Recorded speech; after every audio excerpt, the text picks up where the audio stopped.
Hi. Casey, What are we doing today? we are talking about our favorite and least favorite thing to talk about. It's so funny. Ironically, it's both. Both of those things are true. Compensation, Yeah. surrogate compensation.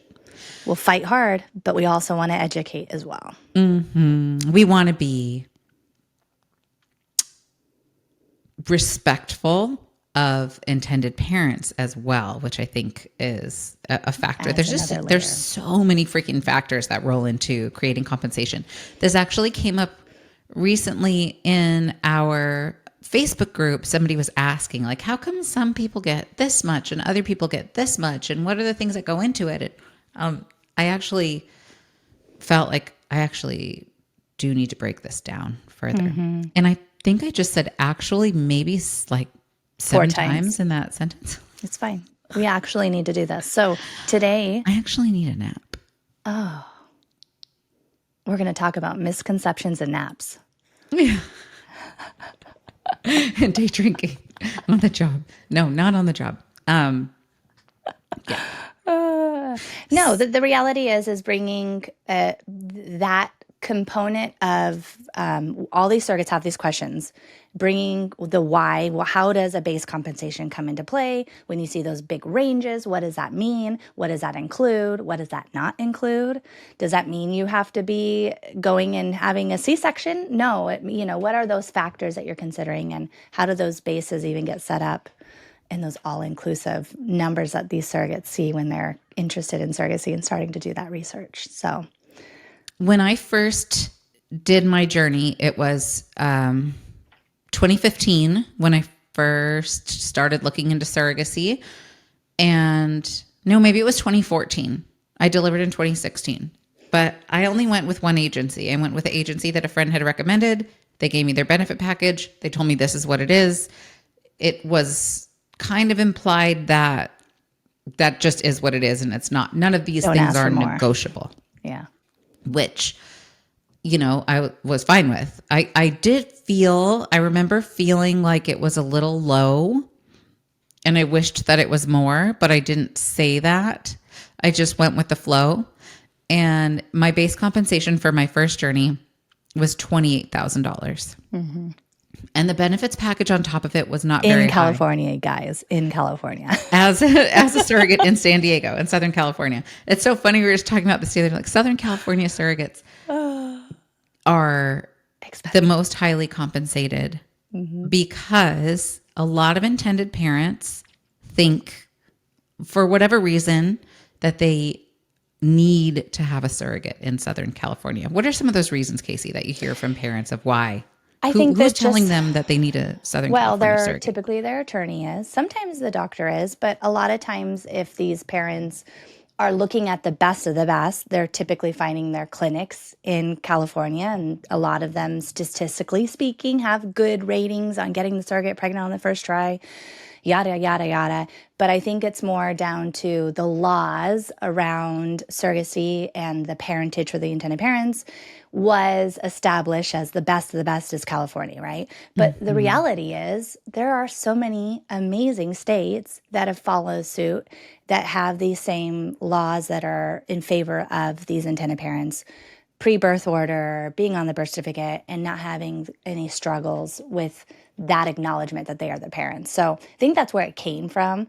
But then it's taking it a step further. We as an agency would talk with our intended parents. Like, look, tell me why you want a surrogate in California, because I have another great surrogate in state X, Y, and Z who all recognize surrogacy as a pre-birth order, et cetera. Tell me why you're considering that. Let's really break that down. Are you in California, or are you in a different state? So it's not going to matter. Are you looking for a close relationship, and that's what you're thinking you need is for a close trip? Okay, well, let's talk about that, right? But there's so many factors that you need to consider when you're looking at, geographically speaking, where does that surrogate live? Where is she at?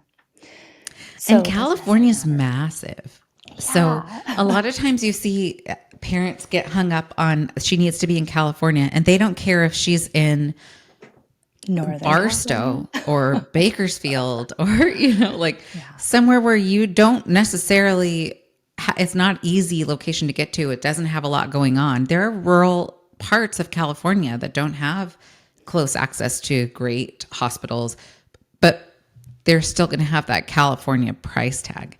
Yeah. And as a surrogate in California, for any surrogates in California who are listening, you are going to generally receive a higher compensation in California than you would in any other state in the nation. And that's just the way it is. And whether it's because of these old preconceived notions that because California started 30, 35 years ago, it like was the pioneer for law around surrogacy.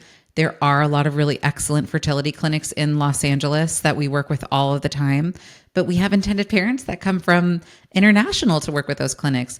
And the surrogate only needs to go to that clinic Twice. ideally for typically. medical screening and embryo transfer. And if the first embryo transfer takes, then you're only going there the 2 times most likely, maybe more if you're going to have multiple transfers. But travel to California for a couple of trips is a lot less expensive than an extra $20,000 or $30,000 on top of compensation that you would have to pay elsewhere. I think that is a big part of what goes into it is the location for surrogacy. But we just got lost in the weeds. So my first time, 28,000. That was my base compensation. Crazy. As far as I knew, non-negotiable benefit package. First 80 hours of lost wages were included in that. Got an additional 10,000 for carrying of multiples. And I had a C-section, so it ended up, I think I got another 3,500 for having had a C-section, but it wasn't a lot of money. And so as a surrogate, this before I got into the industry and started working in surrogacy, when I started looking for that next agency for my next journey, realizing how much had gone into it, because I went into it the first time really naively and just really excited. And I didn't realize how much of an impact the journey would have on my career, on my family, on my day-to-day life, like how much it would really take from me, and not just from me, but from my partner, from my colleagues at work that had to pick up some slack for me. Even when I was on bed rest and I had to get a sub and I was teaching, and like, I didn't realize all of that. So when I went into it the next time, what I was looking for was what agency has the highest compensation. And that's what I was motivated by. I was looking for the highest compensation because I had seen all these ranges, like make anywhere from up to 85,000 or up to 100,000 or what. I was like, how do I get that? there? How do I get there? I want to get that. I want to get as close to that as possible, which is very normal, I think, for a surrogate. And I think a lot of times surrogates are a little bit ashamed to admit that they want that highest end of compensation. They feel maybe guilty about it. Would you agree? I do. And I mean, we have sometimes where the surrogate come in and they don't know, and then they realize how hard it is. And they're like, I would do this again. Yes. But I realized that it would not make sense for me to do all of the expectations that are going to be asked of me that second time and come in at that 28,000. Like they're thinking, no, to me, the value of this is much more now. Not that I am disregarding how I really do want to do this again, but I'm not going to do this for free, right? And that's the reality of it. And so I think that they come in a little bit more asking questions, which is, I think, important. I mean, we even created our benefit package with that in mind. How do we support women feeling truly valued in this process, where they're walking away feeling like they didn't get ripped off like you did, that not knowing to ask those questions. You don't know what you don't know, and you ask that question, you think, oh, there is no negotiating this, I have to just keep this, when reality is, no, there is a little bit more to it, right?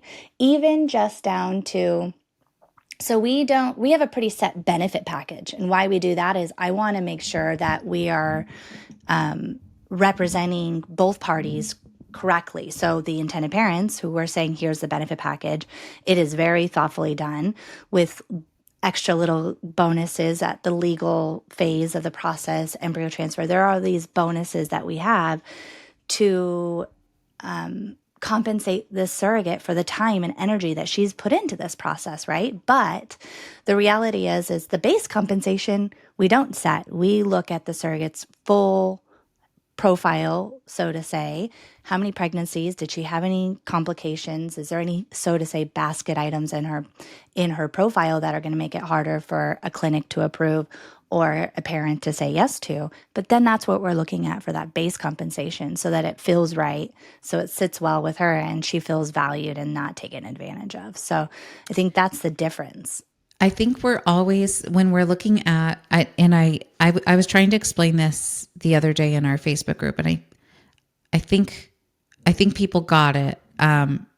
Like you, when we talk about what are the things that might make your profile, a little Harder to match. bit more challenging to match potentially. So say you are a surrogate with two uncomplicated pregnancies, vaginal deliveries, full term, everything perfect textbook, but maybe you live in Alabama and Alabama has been on the news for not being friendly towards IVF, has a lot of restrictions for termination. Maybe an intended parent is going to look at that Alabama and be like, am I comfortable with this risk? Or maybe they really want to consider how close you are to the nearest level 2 or 3 or 4 NICU, but your closest hospital where you would deliver, it doesn't have even a level 2 NICU. So you would have to commute or travel. And what are the risks involved if your closest hospital is 2.5, 3 hours away? That would be ideal for you to deliver. They have to factor that in. They have to factor in maybe if you have a job that they're like, I don't know, like maybe you're a nail technician and the intended parent's like, that maybe is more exposure to chemicals than I would feel comfortable with. And I would really rather choose a surrogate who's a stay-at-home mom or a surrogate who is a receptionist. And I'm not going to have to worry, are they being exposed to any sort of chemicals or things like that? Or what are some other factors that go into that matchability? Maybe say you had a DUI 5 years ago. It was before you had your first child. You're a mom of a 4-year-old. And your lifestyle is totally different than it was. But maybe they're still like, I just don't know, because she did drink and drive. And it was 5 years ago. That's not that long ago. That's going to give me pause. So if you have all these things that you're considering when you're looking at the full picture of the profile, if you want to say, I want my base compensation to be $75,000, and parents are looking at all these other factors, they're going to be like, okay, so I could match with this surrogate in Alabama who wants the $75,000 base compensation. But if I'm going to pay a $75,000 base compensation, I want a surrogate that's in Southern California. Mm-hmm. That's 20 minutes or less drive from the level 3 NICU, that doesn't work at the nail salon, that never had a DUI. So all those matchability factors are what we consider those. And when we consult with our surrogates and say, based on all the factors in your profile and the intended parents that we have in our pool and what we know that they're looking for, this is a base compensation that we feel we could confidently find you a great match at this number. And we talk that through with them too, so they know that. Mm-hmm. Right. And that way they have that full landscape of, we call it basket items, because it's not going to define you. You might be an amazing human, but we have all these things that might make it a little harder, matchable. And the other thing that we have to consider is it not just what you listed, but have you had, things in your pregnancy that might be deemed as one clinic saying, yes, that's fine, but another clinic saying no, miscarriage or abortion, but you've had a healthy pregnancy after that. Maybe BMI is a little bit higher. And BMI. majority of those clinics have expectation of a less than 30 BMI or a less than 28 BMI. We're seeing even some of these clinics shifting that way. And so those are matchable things that will determine that base, because it's what our goal at Surrogacy is to find you a great match and get you matched, to get you on your journey. We don't want to say to you, we're going to match you at $75,000 if the reality is we don't have parents that would even consider that because of these items that are going to make it harder to match. I want to be real with you so that you're not sitting on a wait list, jumping through all the hoops of the intake process, background psychological, collecting all your medical records, filling out the profile, spending months and months and months. An agency says, yeah, we can match you. And they're giving you that fake number, but then aren't able to match you. I think that's Yeah. the And thing then that we later are on, they doing. come back and say, you know what, maybe we need to lower that. And you Yeah. were lured in Yep. because they told you they could match you at this Yep. number and then they couldn't. So we do allow surrogates to set their own base compensation, encourage you to ask questions about the base that we're going to say, this is a base that we feel really confident. This is the highest that we feel confident that we could match you at with intended parents that meet what you're looking for, and that you'll meet what they're looking for, and that we'll have multiple options of parents for you to match with. But if the surrogate says, you know what, I hear you, but I absolutely am not going to do this for anything less than $75,000. We'll try. We will, and we'll say and be real with you. We will do our damnedest to find you a great match at that base, but it's probably not going to be tomorrow. It's probably not going to be overnight. Yeah. And if you're comfortable with that waiting, some people are like, you know what? I don't want to sit around and wait. I want to get going. I decided I want to be a surrogate. I want to get this show on the road because when you're signing up for surrogacy, your life is kind of on hold. Like you can't do any big travel. You can't get that tattoo. You can't drink champagne on your birthday. Like you can't do, there's a lot of things that you can't do. And you can't plan that cruise to Greece if you don't know how many embryo transfers it's going to take or whatever it is that you wanting to do, your big anniversary, whatever it is. There's always stuff that we put on hold as surrogates so that we can be on this journey and be committed to our intended parents. And sometimes it's more important to just get that moving forward than it is to be like, no, I want to shoot for the absolute moonshot and compensation. Yeah. And we also want to be considerate of intended parents. Like, are there intended parents who are very wealthy and can afford to pay more? Yes, absolutely there are. But that's not all intended parents. No, I think that's another misconception. Do you want to only help people who have that kind of money? Or do you want to be able to help somebody who is going to be a great parent, has the means to take care of their family, but doesn't want to go into huge debt or, to start their family? And most families are doing everything they can to fund this journey by taking out a second mortgage on their home, borrowing money from family and friends. Like there's ways that people raise money to fund this journey because they are so committed to becoming parents. And if you are okay with eliminating that prospective pool of intended parents because you want an astronomical compensation, then that's okay. That's your prerogative. It's absolutely your right to choose who you want to carry for. But being mindful that those same people who are able to afford to pay more for a surrogate don't want to unless they're getting something in return. Why would they want to pay that much more for a surrogate when they could find a surrogate elsewhere who's doing it for a lesser compensation? Well, so you're ruling out a lot of potential match options by setting it too high. And I think really to clarify that, right? So, so when you say somebody's going to pay more, what they're typically also wanting is maybe a surrogate to eat a certain way, or not to eat out at all, or to eat only organic, or to not color their hair, to not go and get their nails done, to live a very, very clean lifestyle. And some already live that way, and so that's fine. But then you have some extra expectations around, okay, I want the surrogate, I'm willing to pay her whatever, but I want her to do X, Y, and Z. And you really have to lean in and make sure, is that something that I'm able to do? Because you're going to be contractually obligated to follow those things. And if they see that you're going and eating out when you've signed this contract saying you're not, that's a problem, So you want to put yourself in a place where it's also a healthy journey and you know what those expectations are too.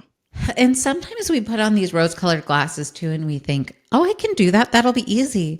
But then what about when you're pregnant and you have morning sickness and the only thing you want is a roast beef sandwich from Arby's? Yeah. Then what? Arby's. That's so funny. I was just telling Erin, I drove by an Arby's and I'm like, oh, I hate Arby's. I'm surprised that they're still even working right now. I always use Arby's for an example because my intended mother, when she was pregnant with her daughter, before everything went sideways and she ended Yeah. up not being able to carry her next two babies, all she wanted, she had hyperemesis her whole pregnancy, and all she wanted was Arby's. What? And it's so Oh, gross. it's so But gross. like, you have to eat. Yeah. But what do Yeah. you do? I don't Right. know. But you have to mind your, I don't know. I've seen surrogates sign up for restrictions because of that higher compensation, and they're like, I can do it, I can do it. And then they get in and they're like, This these is people hard. are ruling my life. I'm miserable. I can't wait for this to be over. Why did I do this? I have friends in my transfer group who have the most amazing relationship with their intended parents, and I'm so jealous. And I feel like these people don't respect me. They see me as an incubator. They see me as the help. They're paying me and they're going to get what they pay for. And I don't feel respected or valued or loved. I actually feel awful at the end of it. That doesn't always happen for every person that pays high. You can have really high compensation and have a really wonderful relationship with IPs. You can have really low compensation and have IPs that are kind of, Yeah. turn out not being who they said they were. But It's in my going in with right experience, expectations. when people are willing to pay more for something, they expect to get what they pay for. And Aside from a healthy baby, I think it's more than that. Like yeah, there's more to it that they're looking for. And so it's just being very honest with yourself and making sure you're asking all the right questions and with an agency that you feel safe and protected by, that at the end of the day, my agency is going to do the job, and lean in on that contract, because that's when those things kind of shift, is when you're getting that contract and you realize you had a match call and they'd mentioned some of these things, but now they're very clearly defined in this contract of not using Tupperware and making sure that you don't microwave with plastics. And I mean, there are those situations, and I think it is okay to have those requests and want that, but it's also leaning in and understanding, like, what can you do, and making sure you're not putting yourself in harm's way by saying, I can do this, and then you signed a contract that say you're going to do this, and you become in breach of that contract when that time comes. So knowing that and making sure you have an agency that you feel safe with, that's going to understand what's important to you, and you sharing those things and leaning in and not just saying, yes, yes, yes, I can do it all, right? The other thing, okay, so you and I see all the time, we get all these ads fed to us, and you can make up to 85,000 as a first-time surrogate, or 90,000 or 100,000. Let's talk about that, right? So that's not just the base, right? no. And I think for women who are going into this, they don't know that. They don't understand that you have, typically with an agency, you have your base compensation, and then you get a whole bunch of additional things, typically, like a clothing allowance, an embryo transfer allowance. A monthly miscellaneous allowance, Yeah, there's all these different things that you medication don't start realize. fee. Yeah, So, all those things. so when we see that number, what is that? What do we want to tell surrogates to be on the lookout for? Because we know what that means, but how do we help them understand that that big number that they're seeing actually might include a C-section, them being on bed rest for 6 weeks? There's all these extra things where the agency might add it all up. Like, if you had 3 transfers, here's what you're going to get. And then they're showing that big number, If but you really you're had not three getting that. transfers and you ended up needing an emergency C-section and you lost a tube or your uterus, and and you ended up pregnant with twins, and all these things happened, it could be $100,000. Yeah. Or Congratulations. yeah, congratulations. You wish this never happened to you. Oh, Yeah, it's never, I've never seen, and I look, I've never seen a base that's as high as what is advertised in these numbers. And also, sometimes when they're advertising these big, the whole total package number, they're also counting things like your lost wages for those 6 weeks that you're not working. Maybe that's another $7,000 of lost wages, and they're going to count that, or any childcare that you have. And they're like, when you put all these totals together, oh, you know what I've seen them calculate in? Your insurance premium for your health insurance. Say your health Yeah. insurance premium for the year and a half that you're a surrogate is $12,000 total. They're counting that, but that's not money you're getting. That's money No. that's paid for you to have health insurance. It's not, Right. that's not going home with you. Yeah. Or I see some agencies where the parents aren't responsible for that premium, and that premium, because your employer is paying it because it's through your insurance, that's the surrogate's responsibility. And we disagree with that. I think with surrogacy is that was a big deal for us, is just making sure, no, this policy is being used for this surrogacy journey. Yes, she had insurance, but just because she had insurance doesn't mean now you're not responsible for it. If the policy wasn't surrogacy friendly, the intended parents would then go and purchase an ACA policy, which they would be responsible for. So I think the deal that the parents are getting in that is typically an insurance through an employer, is the premiums typically less, and the parents would be responsible for whatever the surrogate was responsible for. So maybe the surrogate's employer pays half of that, and then the parents would be responsible for that half during that time of the journey. So that's And the break. sometimes intended parents get really lucky and the surrogate's employer pays for 100% of that. And that's great for everyone. But it doesn't happen often. And these are factors too, health insurance and the medical bills and the costs associated with having a baby through surrogacy and being an intended parent. I think a lot of times surrogates, when they think about they don't necessarily think about the all-in cost for the intended parents. And so when a surrogate starts nickeling and diming for things, it can feel really not good to the intended parents, because they're like, I'm already paying so much. So it's one of those tight ropes that you have to walk as an agency and as a surrogate, because surrogates want to help. Surrogates are giving. They want to help someone, but they also have to look out for themselves, and they have to look out for their family, and they have to be compensated for the tremendous priceless gift that they're giving.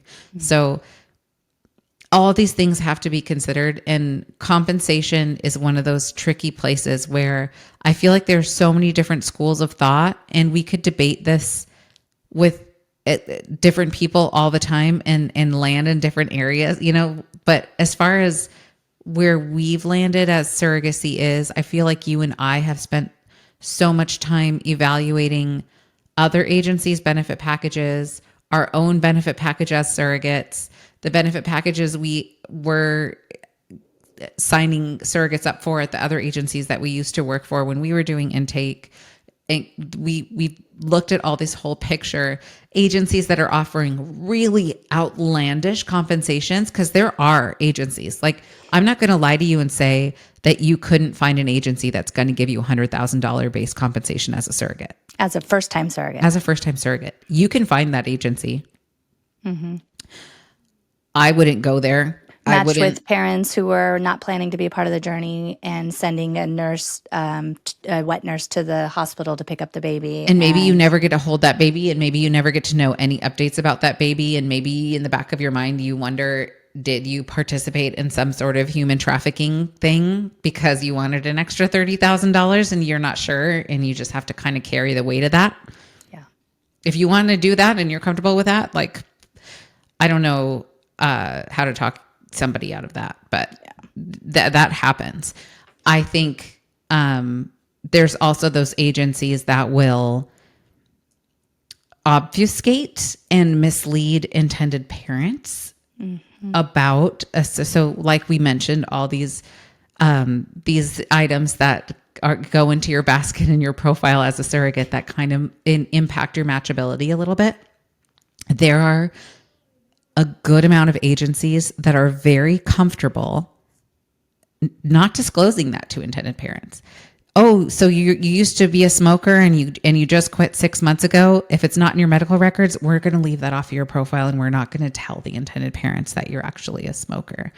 Oh, you had some high blood pressure readings in your last surrogate pregnancy. We're going to leave off the records from your last surrogate pregnancy, and we're just going to send to the new intended parents clinic your records based on your 2 personal pregnancies, and we're just not going to mention that. And then if it comes up in legal, just don't mention it. Or don't tell your intended parents that you're actually in the middle of a separation and you're not having any intention of divorcing. And we will just leave your husband off of the contract and we'll just not mention him and it'll be okay. And the intended parents won't know. And we're potentially jeopardizing their legal parentage, but that's not our problem. That's their problem. And that's not your problem either. So surrogate, keep it to yourself. We're not going to do that. There are agencies that will do that, and they will lie and they will alter your profile and they will present it to intended parents and they'll say, look at this magical surrogate that we have who doesn't have any unmatched or like difficult to match things against her in her profile. She's perfect and she's in Southern California. Do you want to pay her $150,000? And everything in her profile is a lie. And then say 6 months into your match, you actually build a relationship with these intended parents and you forget, or you don't even know that the agency lied to them about certain things. Yep. We've seen and that. Then you slip up and you spill something that you shouldn't have. And now all of a sudden your contract is in breach and you lied because you're responsible for what was in your profile. Can you find those agencies and get that high comp? Yes, ma'am, you can. Mm-hmm. You can. Yeah. I wouldn't. That's all. Yeah. Well, and I think that's why we've leaned so hard on the education factor. So explaining these things. When surrogates come to Surrogacy Is, we have them meet with our team and we talk through those things. Everything is very transparent. Like, let's talk about the base compensation, how we came to that number based off of everything we're looking at where you live. Are you married? Do you got a good support system? All of these factors we take into consideration because we want to do a thoughtful job in matching you and making sure that we can hold to that promise that we're going to onboard you and spend this time with you and make sure that we aren't going to let you down. And the same thing we do for the intended parents. The process of onboarding an intended parent, we give them those costs right up front. We have a hard cost. We call it a cost sheet, so to say. And we explain to them based off of this specific surrogate, her lost wages, does she have insurance that's surrogacy friendly? All of these factors that are considered when you're thinking about a right match, we're going to give those support things to person's parents. lost wages, like what? Yeah, all of these things. How much travel are we anticipating? What will be the legal fees? All of these things that would go into it for an intended parent when they're considering a surrogate. And one surrogate's hard cost sheet may be $130,000 all in for her compensation, insurance, medical bills, lost wages, everything. And another's might be $180,000 all in. And that's the cost for the intended parent. And that's not just your compensation, but that's your compensation, all of your benefit package, your health insurance, your lost wages, your medical bills, all of those things that are going to go into it. And they have to consider that when they're looking at a profile and they say, I can't afford this surrogate. That's cost sheet is $180,000. I want the $130,000 match, and they'll wait for that. So just like you're going to wait for the intended parent who can meet the cost that you're asking for, the comp that you're asking for, they might wait for the surrogate that's in their budget too. And they might be willing to say, okay, well, I'm okay with the distance to the level 3 NICU because this surrogate is more affordable than this other surrogate. And so that's why we just try to make it so that everybody is balanced. Is fairly compensated and everybody's getting what they're looking for and everything is transparent. If there's anything in your profile that the intended parent should know that they would consider as a factor before matching with you, it's going to be in your profile. As a surrogate, you're going to want to be honest, and that should feel good because then later on down the line, you don't have to worry that there's going to be any surprises or that this intended parent doesn't know who you are and isn't excited about matching with you, even knowing that you had that DUI when you were 19 before you had kids, or not, you don't have to pretend like that didn't happen, or hide anything, because there's so much trust involved in this journey for it to be the beautiful journey that it can be and that it should be. Everybody needs to know everything, and hiding something from your medical records from an IVF clinic just so that they'll approve your records and match you and get you that high comp, that puts the surrogate in a lot of danger, because if a doctor doesn't want to approve you knowing those factors, you probably shouldn't be approved. Mm-hmm. Yeah. Well, in liability speaking, that money that you're signing up for you'll have to potentially pay that back if they've deemed you've lied or held something back when you've signed this contract, that everything you've submitted was accurate and true. That's the reality of it too. And I think that's the really crappy thing that agencies don't share with surrogates is these things you're saying are accurate and true, and then you're signing a contract saying that. So this big number that you thought you're going to get, if it were to ever be found out, you can be in a lot of trouble. It's not worth it. And first of all, you're a mom first and foremost. So you want the healthiest, safest outcome. If you are going to consider surrogacy, priority number one is your well-being. Are you going to be able to do this and have it be easy, or is there a potential of having preeclampsia and delivering early or having something happen? We don't want that. We want the safest experience, and we can't anticipate all those things. That's why these rules and regulations are put in place. That's why these clinics review these records, because it's such a serious thing that they want to make sure it's safe for you to do this. It's safe for this pregnancy to even be a pregnancy and you to carry for somebody else. It's just, there's so many factors. And I think that stopping and asking the questions and not just saying, I see this big gleaming number, and surely that is the agency I'm going to go to, without leaning in and asking the questions and understanding, how did they come to that number? What does that include? How is this agency going to support and represent me?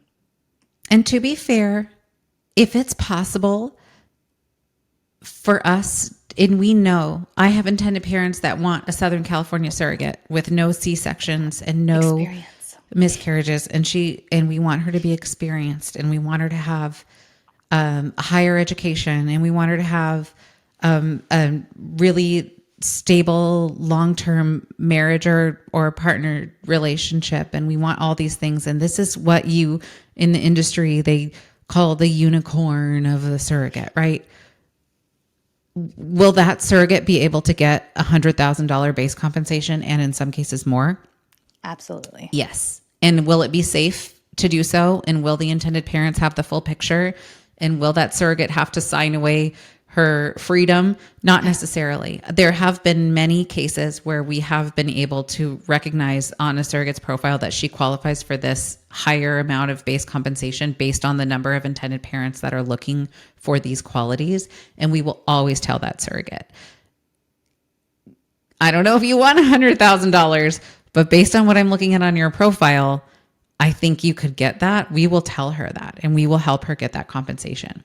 Mm-hmm. And sometimes you have women that are like, I would feel so guilty asking for that amount of money. I just really want to help somebody. I want to do it for $50,000. And those people are super freaking rare. I wouldn't have been one of them if I would have wanted the most. And there's no shame in wanting the most. There's absolutely no shame in wanting to get the highest compensation you can get for the huge, tremendous thing you're doing.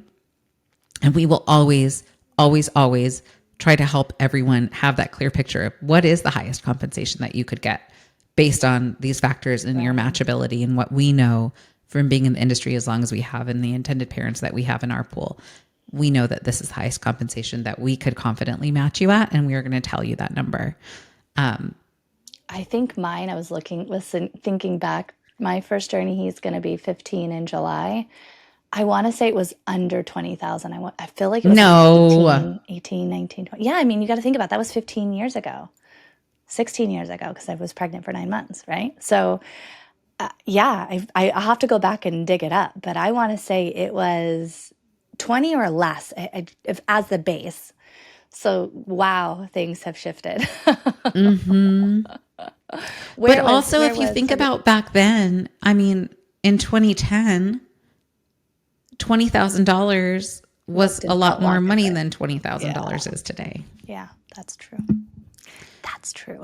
I feel like today, the standard base compensation average I'm seeing, it used to be about 45,000. If you asked me a year ago, I think that it's closer to 50 now. Mm-hmm. If you're in Southern California or California at all, the base I'm typically seeing for a first-time surrogate is about 65,000. Mm-hmm. And that's West Coast surrogates. So not just California, that's Oregon, I mean, we're talking really mostly any of the West Coast states that you're going to have that a little bit higher base. So you're right.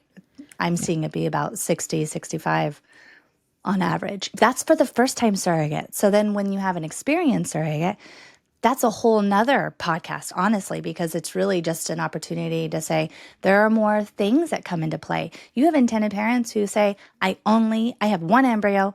I want it to be a proven surrogate who has accomplished, her body responded well to the medication protocol, embryo transfer took on the first try. I mean, those parents are out there as well, and they are bent and they want to make sure I'm only matching with an experienced surrogate. Yep. And they're willing to pay more for that to happen. And yeah. So when you're experienced, the whole game changes as far as compensation is concerned. Yeah. Assuming you had a really smooth, uncomplicated journey and you're not, I think another factor that people, a lot of intended parents consider is age, even though ASRM recommends up to age 45. A lot of intended parents cannot get it out of their mind that they want 34. their surrogate to be 35 or less because of that geriatric pregnancy, that word that we all hate hearing when we're pregnant in our later 30s. You might have beautiful, uncomplicated pregnancies, but your last pregnancy was 9 years ago. Guess what, my friend? That plays a factor. And some of these intended parents and their clinics want the surrogate to have delivered in the last 5 years, sometimes 7. But I would say on average, they want it to be within the last 5 years. So you might have had, you're a unicorn when it comes to your pregnancies. You've got a great stellar support. You're sitting in California. There are those things that you can consider, but the reality is you then it might even be more narrowed down if they say, I need her to have delivered in the last 5 years. Or especially if you delivered 9, 10, 11, 12 years ago and it was at a hospital that destroys their records after 7 years. And now there's no records of your pregnancy. So you say it was uncomplicated, but there's We no don't have the records. documentation. And a lot of clinics won't accept a surrogate candidate who does not have full and complete delivery and prenatal records. So that eliminates a lot of your matching options too. And that just kind of narrows down the pool. If you think about compensation as with anything in regard to supply and demand is how it's determined. Yeah. What is the demand for a surrogate that meets your qualifications versus a surrogate that has other qualifications, and how many intended parents are there that are excited to match with this surrogate with this profile in this location, this age, this history, this background, this, there's so many factors. And our job is to untangle all of those because, and the change is all the time. The targets move all the time. So we keep a really firm pulse on it. Yeah, because I want surrogates to be compensated the most. I do. Yeah. And I want it to be affordable for intended parents. Yeah. It's such a tightrope. Yeah. It's a delicate dance, but I think that that's something that we've really mastered and feel confident in, and doing it in a way that feels thoughtfully done. So the surrogate feels like she understands why her base is where it's at, and the parents understand if they have this expectation, what that's going to look like, and that matching time and those twists and turns that come with it. So our team is good as far as being able to, if you're a surrogate and you are just unsure where you land in that, my biggest thing is have a conversation, start asking these questions. How do you know what questions to ask? Those are where we can help and guide you through that.